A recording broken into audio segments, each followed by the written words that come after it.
পররাষ্ট্রমন্ত্রী ডক্টর খলিলুর রহমানের ভারত সফর নিয়ে রাজনীতিতে তোলপাড়। পরিস্থিতি বিএনপির নিয়ন্ত্রণের বাইরে চলে যাচ্ছে অবিশ্বাস্যভাবে, নাটকীয়ভাবে।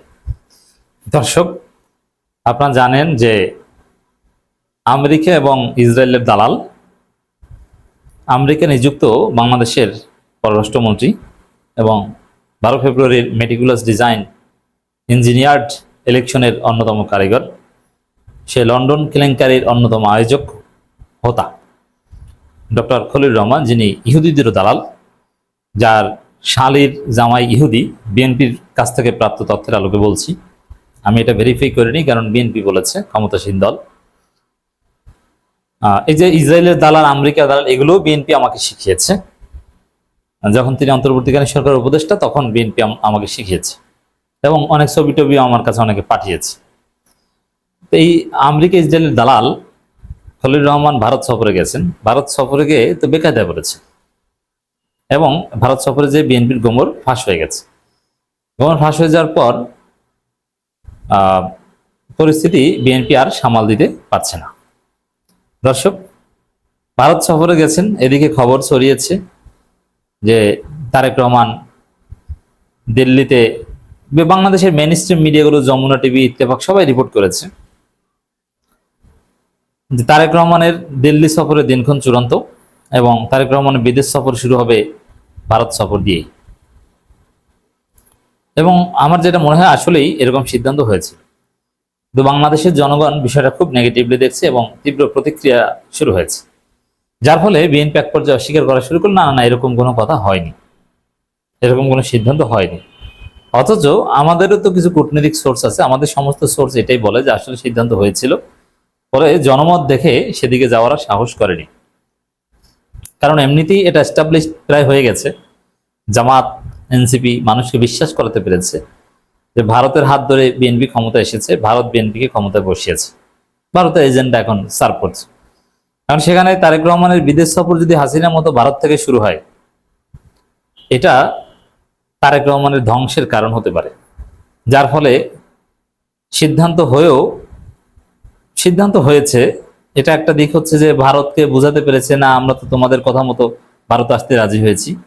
এখন জনগণের ভয়ে সিদ্ধান্ত পাল্টাচ্ছেন, এখন ভারতকে বলতে পারবে যে বাবারা দেখো তো, আমরা তো তোমারই গোলাম, কিন্তু জনগণ তো এইটা বলে, কি করার, একটু ছাড় দাও। এরকম একটা নাটক হয়ে থাকতে পারে।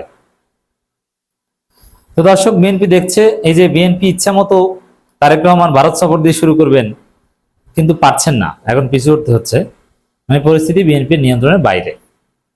এরকম অনেক কিছুতে বিএনপি এটা করবেন সেটা করবেন বলে শেষ পর্যন্ত কিন্তু করতে পারেন নাই, তাকে পিছু হটতে হয়েছে। That is very significant.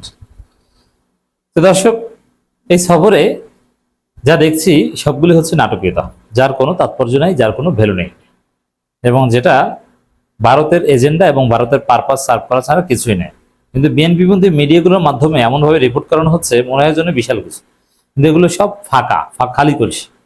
যেমন খবর, এবার দিল্লির বৈঠকে শেখ হাসিনাকে ফেরত চাইল ঢাকা। শেখ হাসিনাকে দিল্লি ইমাম মাহাদি এসে যদি ফেরত চায়, অথবা দাজ্জাল এসে যদি ফেরত চায়, তারপরও ফেরত দিবে না। অতএব এই যে ফেরত চাওয়া, এটার কোনো তাৎপর্য নাই। ফেরত যে দিবে না, এটা তারেক রহমানও জানেন, খলিলুর রহমানও জানেন, তারপরও ফেরত চাইছেন, এর মানে এটা একটা বাটপারি, এটা কথার কথা, এর কোনো তাৎপর্য নাই।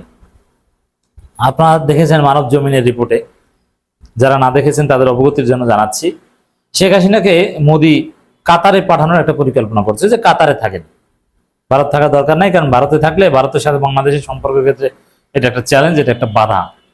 কিন্তু শেখ হাসিনা বলেছে যে মরলেও দিল্লিতে মরবো, আর কোথাও যাবো না। অতএব কাতার পাঠানোর প্রক্রিয়া শেষ, এবং এরপরে ভারত সরকার যেটা বলছে যে না, হাসিনা না যেতে চাইলে তাকে জোর করে কোথাও পাঠানো হবে না। তো দিল্লির সমস্ত সোর্স এটাই বলছে যে হাসিনাকে কাতারও পাঠাবে না, বাংলাদেশের কাছেও ফেরত দিবে না, রাজ পরিবারের মর্যাদায় যেরকম দিল্লিতে আছে বা ভারতে আছে ওইভাবেই থাকবে। এবং হাসিনাই এটা প্রিফার করেন যে মারা গেলেও যেন ওইখানে, শুধু মারা গেলে ওইখানে মরবেন এটা না, মারা গেলে যেন ভারতের হিন্দুদের মতো পরে, ওইটাও একটু বলেন, ওইটা বাকি রাখছেন করেন। দেখেন কতটা ভারতের দালাল ছিল এই মহিলা, বলছে মারা গেলে ভারতেই মারা যাব, মরলে ভারতেই মরবো, এই ভাষায় বলেছে। আর দেশপ্রেমিক হলে বলতো যে ফাঁসি হলে বাংলাদেশে বসে ফাঁসি হবে, মরলে বাংলাদেশের মাটিতে আমি মরবো। জামাত নেতারা বলেছে এই বাংলার মাটি আমার মাটি, আমি এখানেই মরতে চাই, ফাঁসি হলে এই মাটিতেই ফাঁসি হোক। তো এরকম পারলে সাহস করুক যে বাংলাদেশে গেলে আমাকে ফাঁসি দিবে, দেখ আমি বাংলাদেশে মরবো। সেই সাহস তো হলো না, যে মরলে ভারতেই মরবো। দেখছেন ভারতের দালালের কথা কেমন দালাল সুলভ। এটা থেকে স্পষ্ট যে শেখ হাসিনাকে কোনো কিছুতেই ভারত ফেরত দিবে না। তা এই বিষয় নিয়ে আলোচনা করার তাৎপর্যই বাকি, এইটাকে এত মহান করে দেখানোর কিছু নেই। ভারতের সাথে বাংলাদেশের যে পূর্বের চুক্তিগুলো, এই চুক্তিগুলো নিয়ে আলোচনা কি, এই চুক্তিগুলো রিনিউ করা হবে কিনা, বা এগুলোর মধ্যে কোনটা বাতিল করা হবে, কোনটা দেশ বিরোধী, জাতির সামনে উপস্থাপন করুন পারলে। বা ভারত বাংলাদেশকে কোনো টাকা পয়সা দিবে কিনা, তেল টাল দিবে কিনা, ব্যবসা বাণিজ্য ইজি হবে কিনা, ভারত থেকে আরো কম দামে ডিউটি, এক্সাইজ ডিউটি এগুলো কমিয়ে অনেক কম দামে আমরা গাড়ি টাড়ি কিনতে পারবো। যেন আমরা যারা ব্যক্তিগত গাড়ি চালাই, আপনারা জানেন যে আমরা যারা গরিব, গরিব বলতে ওই গরিব না, যারা ব্যক্তিগত গাড়ি ব্যবহার করি তাদের মধ্যে যারা গরিব, আমরা 25 লাখ 26 লাখ টাকার গাড়ি ব্যবহার করি। আর যারা ধনী তারা 1 কোটি 2 কোটি 5 কোটি টাকার গাড়ি ব্যবহার করেন। অথবা যারা মধ্যবিত্ত, এই ব্যক্তিগত গাড়ি ব্যবহারকারীদের মধ্যে তারা 85 লাখ 86 লাখ টাকার গাড়ি ব্যবহার করেন। আমরা 25-26 লাখ টাকার গাড়ি ব্যবহার করি, রিকন্ডিশন গাড়ি। এখন এই টাইপের গাড়ি, হ্যাঁ এটা জাপানিজ গাড়ি, কিন্তু ইন্ডিয়ান এরকম অনেক গাড়ি আছে যেগুলো যদি খুব সহজে বাংলাদেশে আনা যায়। ভারতে আমি নিজে দেখেছি, ভারতে আমরা যে গাড়ি ব্যবহার করি ওই ধরনের, যেমন আমি যে গাড়ি ব্যবহার করি ওই ধরনের গাড়ি ভারতের মার্কেট থেকে ইন্ডিয়ান গাড়ি, যেটা জাপানিজ না, ইন্ডিয়ান যেটা, মানের কিছুটা পার্থক্য রয়েছে। আপনি যদি রিকন্ডিশন কিনেন তাহলে ওটা 5 লাখ টাকার মধ্যে আপনি কিনতে পারেন, এর মানে প্রায় 20 লাখ টাকা পার্থক্য। 4-5 লাখ টাকায় আপনি ভালো ভালো সুন্দর সুন্দর গাড়ি ব্যবহার করতে পারবেন, যেটা বাংলাদেশে অনেকেই ব্যবহার করতে পারবে। কারণ এটা কিন্তু ভারত থেকে আনা যায়। কিভাবে? যেই গাড়ি ভারতে 5 লাখ টাকা, সেই গাড়ি বর্ডার ক্রস করে বাংলাদেশে আসলে নিয়মতান্ত্রিক প্রক্রিয়ায় দাম হয়ে যায় 20 লাখ টাকা। কেন? হিউজ ডিউটি দিতে হয়। তো এগুলো কমিয়ে সহজলভ্য করেন বাংলাদেশের মানুষের কাছে, আরো নানান কিছু এইভাবে ডিউটি টিউটি কমিয়ে কম দামে আমদানি করে মানুষকে স্বস্তি দেন। পারলে এগুলো করেন। এগুলো কি করেছেন এটা বলেন, তার বিনিময়ে বাংলাদেশ থেকে ভারত কি নেবে নি? আপনি আসছেন ফাও বিষয় নিয়ে আলোচনা করতে, যে দিল্লির বৈঠকে শেখ হাসিনাকে ফেরত চাইল ঢাকা, আবার ওসমান হাদি হত্যাকারীদের নাকি ফেরত পাঠাবে। ওই ফেরত পাঠাতে সম্মত, ওটা তো হাসিনাকে ফেরত পাঠাতেও সম্মত চুক্তি অনুযায়ী, কিন্তু সম্মত, কিন্তু বাস্তবে ফেরত পাঠাবে না।